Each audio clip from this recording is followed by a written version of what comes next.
حکم پر میں یہاں حاضر ہوں اور اظہار یکجہتی کے لیے میں کچھ بول کہنا چاہوں گا۔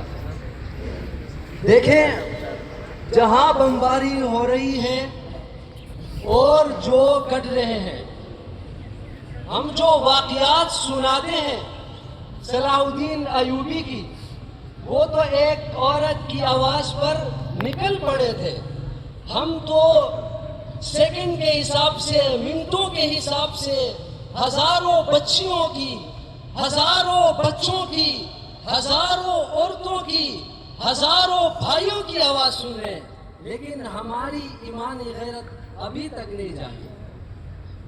دوسری بات یہ ہے، وہ جو شہید ہو رہے ہیں ان کا جو آخرت ہے وہ تو کامیاب ہے، وہ تو کامیاب ہو کر جائیں گے، ان کی تو آخرت کا کوئی فکر نہیں ہے، فکر تو ہمارا ہے۔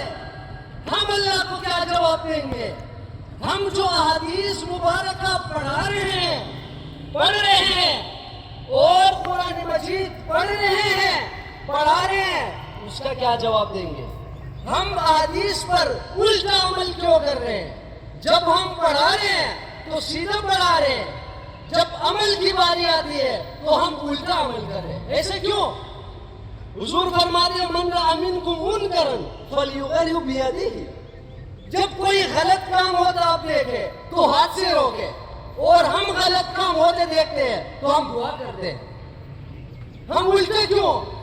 پہلے جو طاقت ہے اس کو استعمال کرنا ہے، جو قوت ہے اس کو استعمال کرنا ہے، جو پاور ہے اس کو استعمال کرنا ہے۔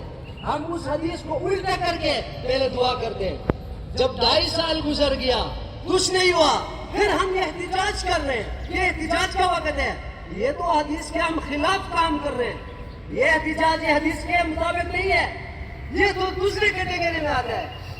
ہمیں کیا کرنا ہے؟ اپنے قوت استعمال کرنا سب سے پہلے، جب ہم بے بس ہو جائیں تب ہم احتجاج کریں، اس کے بعد ہم اس کو برا سمجھے، غلط سمجھے، ہم دعا کریں۔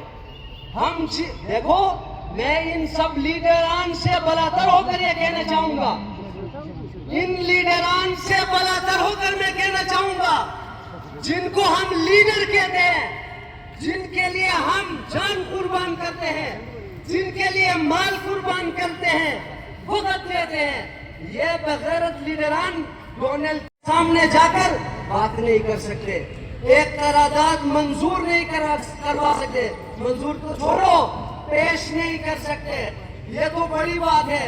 پورے کفریہ ممالک ایک ساتھ ہیں، یہ بغیرت قوم بیچاری ڈاکٹر عافیہ صدیقی کے اوپر سیاست کر کے ووٹ لے کے ابھی تک کچھ کو رہا نہیں کروا سکتے۔ یہ لوگ، یہ فلسطین